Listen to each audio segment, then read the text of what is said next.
25th of July. It is Friday. Hope you've had a wonderful work week. If you haven't had one of those, maybe take solace in that it's Friday and hopefully you'll prep things up towards the weekend. Hopefully you'll enjoy the weekend a lot more. Of course, we all work for the weekend, and in your 20s and 30s, man, party your ass off Friday, Saturday night. Sunday, you wake up thinking, you know what, this sucks. I've got to recuperate before work tomorrow. Not going to do this again next weekend. Going to do something productive. What the hell do you do in your 20s and 30s? I know I used to do it all the time. Do the same damn thing all week long, party my ass off Friday into the weekend, and swear I wouldn't do it again Sunday afternoon, Sunday night, and then turn around and do the same thing once again.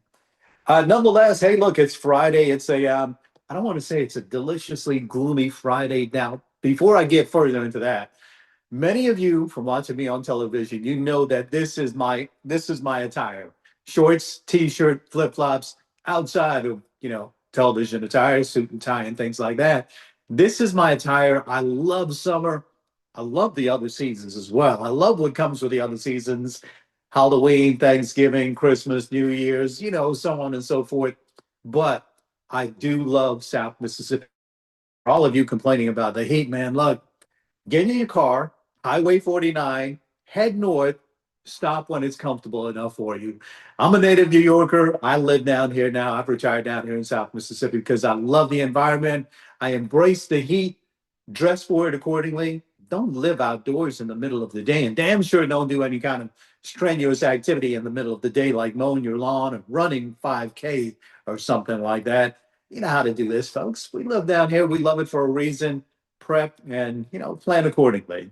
Okay, so back to what I was saying. I love the sunshine, shorts, t-shirt, flip-flops, but man, I love gloomy days like this. It's not terribly gloomy. We've got a blanket of cloud coverage overhead with a area of low pressure to the south. So that is keeping cloud coverage and rainfall in the area. As a matter of fact, we could see pockets of a couple of inches heading into the weekend. But these gloomy days, they force me to kind of kick back, relax, kind of enjoy the weather. And every once in a while, man, you've got to marinate in that gloom and just enjoy it for what it is.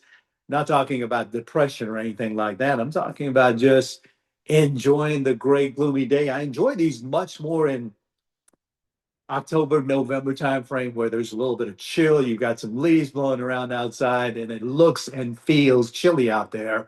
And it's just a wet, gloomy day. Another reason why I enjoy days like this, again, it forces me to kind of be still. Not that I'm always still on gray and gloomy days, but I'm constantly going. I like the fact that something forces me to sit back and relax and just do something out of the ordinary. Maybe you're like that. Maybe you're not. Maybe you're cussing this cloud coverage in the rain, but things are going to change. So let's go ahead and start talking about the weather, folks. It's going to be wet. The good thing about that is that as we see more in the way of rain potential, that drops down our temperatures. This past week, we were under heat advisories, and north of the southern six counties, we also had extreme heat warnings that were in the area. But going into the weekend, we're going to see some changes happening, and unfortunately, the heat is also going to return. So let's go ahead and get right into this. We'll start talking about what's happening here in the local area. And man, like I said the last time, I certainly miss one of the things I miss about being on television. There's people behind the scenes that does all of this to where I can just focus on what's happening and kind of go from there. So we'll share the screen and get right into happening in the area and start talking about the forecast as well. Let me see if I can minimize this. Okay, so again, it is the 25th of July. Man, while I'm rambling on here, can you believe it is the end of July already? We've got month and three quarters left of summer. We're going to be in August in just a few days. As a matter of fact, this is the final weekend of July, and the kids are heading back to school already. Next couple of days, some of them already back in school, some going back early next week. It used to be that they didn't go back until early August, but changes with the school schedule and things like that have them going back just a little bit earlier. So again, folks, thank you for tuning in. I'm Rob Knight, formerly chief meteorologist of WXXV News 25, and prior to that, WLOX, and prior to that, United States Air Force as well. It's a gray and gloomy day out there, folks. We're going to continue to see this as we make our way into the afternoon time frame. But the difference is we're also going to see some subtle changes. Today is not July 16th. That's a mess up on that. But we're just going to go ahead and press forward. This isn't, anything pressing that we have to get absolutely perfect. So, getting into the current conditions, this is what's happening in the outer coastal, folks. We've got that area of low pressure. It is just to the southeast of the Lake Charles area, meandering along the, let's say, the central Louisiana coastline, right? That has been drifting west over the past 24 hours or so. You can see convection or thunderstorms in our outer coastals. We've got those individual showers and thunderstorms popping up. Some of them at times making their way here into South Mississippi. And when they make their way into our area, the trajectory is towards the northwest. And again, the majority of the activity, if not all, right now, as we make our way towards the 11 o'clock hour on this Friday morning, is in the outer coastals, but that is going to shift further inland.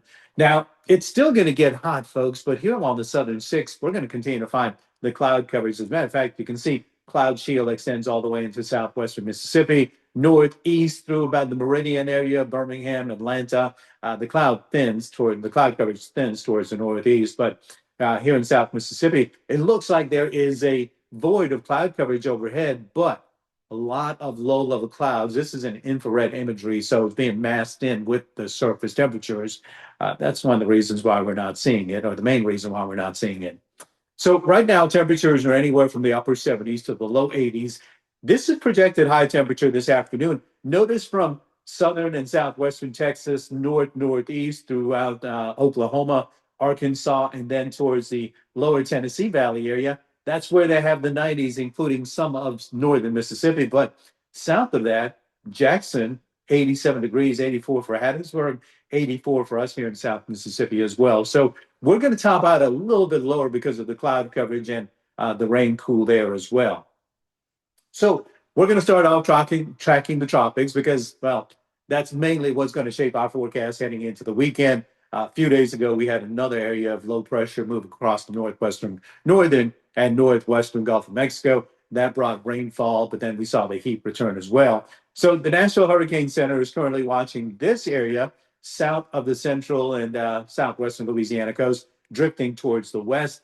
Doesn't look like much in the way of development. The upper level of support is not there. The shear is not there. And the warmth is not there either, mainly because it's so close to land and being influenced by the surface temperatures as well. So what we're looking at, and keep in mind, prior to last week, the jet stream, which typically is around the U.S.-Canadian border, it does dip a little bit into the northern tier of the nation, especially along the Midwest. You can see where that is, where the blue cursor is, just north of Chicago. Prior to last week, those fronts or the jet stream was dipping all the way into central Gulf Coast and even into the northern Gulf of Mexico. That brought associated cool fronts with it. More so, it brought a change of wind and lower humidity values. The temperature was practically about the same. But the jet, atypical for this time of the year, is right along the northern portion of our country and southern portion of Canada. This is going to continue, but we're going to see a dip further south into the latter part of next week as well. But right now, what is it doing for our region? Well, high pressure throughout the region and a lot of moisture being pumped in from the southern plains, actually from the desert southwest up through the central Rockies, the Midwest, and the Northeast, all the way up to Boston.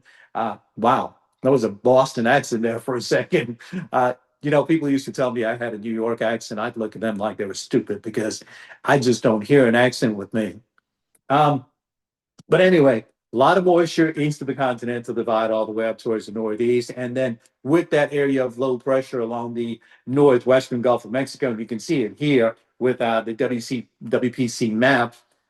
This is a little bit further west than where it looks like it actually is, but nonetheless, it's not that it's a very defined area of low pressure, but there's weakness all along the northwest and the north central and the northern Gulf of Mexico. So that instability coupled with the moisture flow, it's going to continue to bring spotty rainfall to the area, blanket of clouds, and again, indirectly proportional. The higher the rain value or the higher the rain in the area, the lower the temperatures, and that's what we're going to see going into the weekend.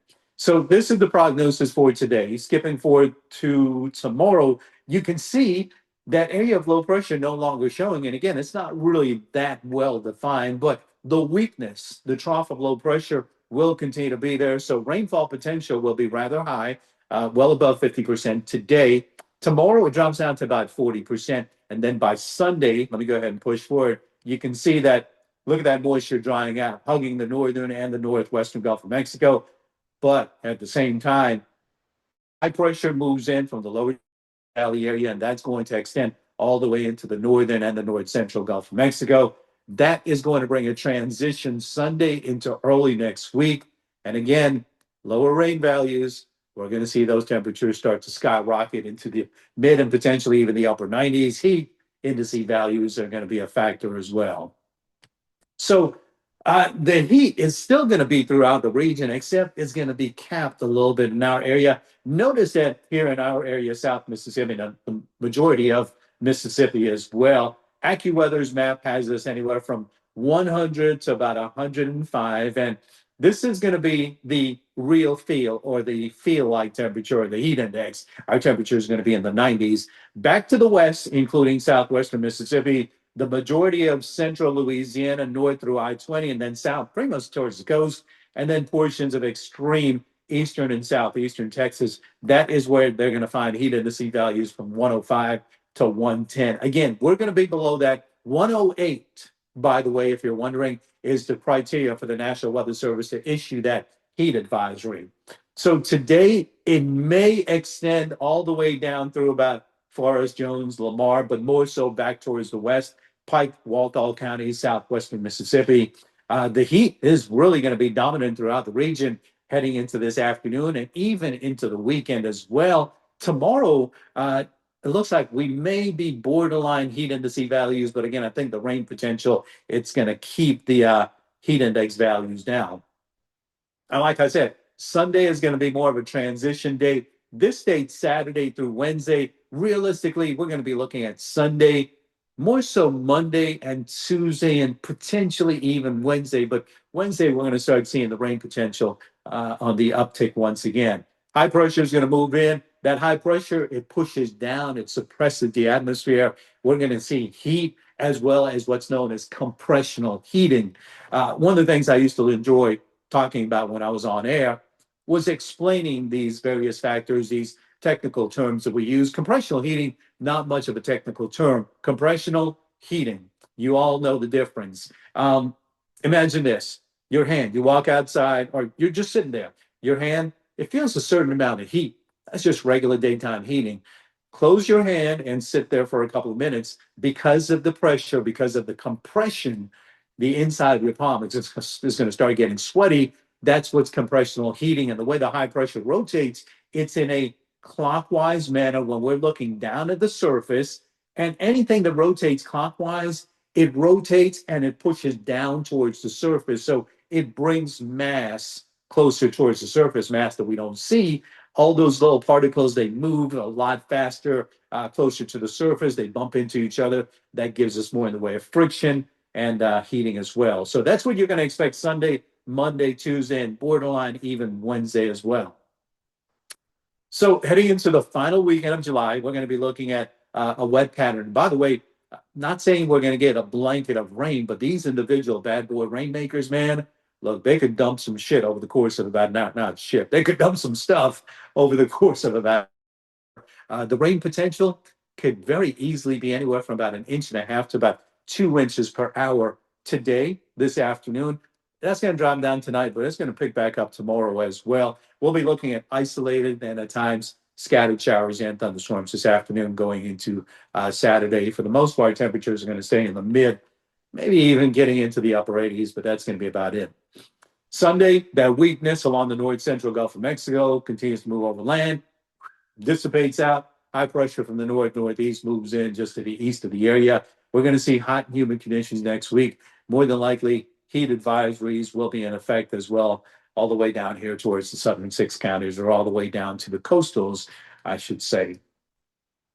So, with that weakness sharing the shape in the forecast going into the weekend, today we'll see cloudy skies, little peaks of sunshine now and again, but that's about it. Temperatures staying well below seasonal values. We're going to max at about 85. with about a 70% chance for showers and thunderstorms. Again, efficient rainmakers could give pockets in the area a couple of inches going into the weekend. Winds a little bit breezy. At least there's a nice breeze out there. Go sit on your back patio. If it's covered, you'll be comfortable. You've got that humid wind coming in, but at least there's a damn breeze going. And with the cooler temperatures, it actually feels fairly comparable to a decent day. Humid, but still 85 degrees today. Back to about 88 tomorrow, more in the way of sunshine. Rain chance to drop down to 40%. Sunday, Monday, Tuesday, low rain chances, maybe a spotty shower or thunderstorms. Monday and Tuesday, not really sure about that Sunday. That should be closer to 10%, which we don't even mention. Excuse me. Sunday, back into the low 90s. Monday and Tuesday, we're going to be in the mid 90s. Certain areas will be flirting with the upper 90s. Heat indice values Monday and Tuesday, more than likely, we're going to be looking at 105 to about 113, which means that 108 criteria will be met. The National Weather Service will more than likely issue heat advisories for Monday and Tuesday. Wednesday, another system moves in. We start seeing rain chances on the uptick 40 to 50%. Wednesday and Thursday, rain chances, with rain chances increasing, temperature dropping back into the low and mid 90s. I don't think we're going to be back into the upper 80s as the blanket of clouds won't be in play, but cloud coverage will be a factor, and that's going to keep temperatures down, including with rain cool air as well. So, folks, that's it. It is Friday. It is the 25th of July. Man, damn, I can't believe we're into the final weekend of summer. Kids heading back to school next week. August will be here, one of the hottest months of the year, also one of the drier months. So enjoy the rainfall while you can. The tropics are going to start heating up. Once the tropics starts heating up, of course, we're going to pay more attention to that, including what will be coming off the west coast of Africa, main Atlantic basin as well. And then September and October, that's when the season really heats up, more so October and November. September really gets going. As a matter of fact, September 12th is peak tropical cyclone season. October, we'll start seeing those bad boys make their way across the Atlantic basin. And again, you know, my boy Jeff Work and I, what we were saying, this is practically a carbon copy of what we saw in 2019. Bermuda high pressure is rather weak. We're going to continue to see fronts moving into the region and the area. It looks like the majority of the hurricanes will recurve before making their way over the Florida Peninsula, the gap into the Gulf of Mexico. It looks like they're going to stay off the Florida East Coast, Georgia and Carolina East Coast as well. Our area, it looks like it's going to be fairly quiet, but again, we're just now starting out. This is my gut feeling from what I'm seeing. You guys know me. I tell it like it is, okay? It looks like the activity, the movement should be fairly low towards the northern and the northeastern Gulf of Mexico. Well towards the west, if something develops in the Caribbean, it could make its way into the Bay of Campeche, hug the Mexico and Texas coastline. But again, I think that our area here is going to be spared the majority of the steering flow. That's what I'm saying. That's what I'm sticking by. You folks know my experience. You know how I tell it. That's what I believe. I'm going to stick with that until I see something different. And then you folks can call me out and tell me I'm full of shit. Anyway, look, it's Friday. I've got some other shit to do as usual. Hope you folks have a wonderful day. Enjoy the weekend. And I'll see you here next time.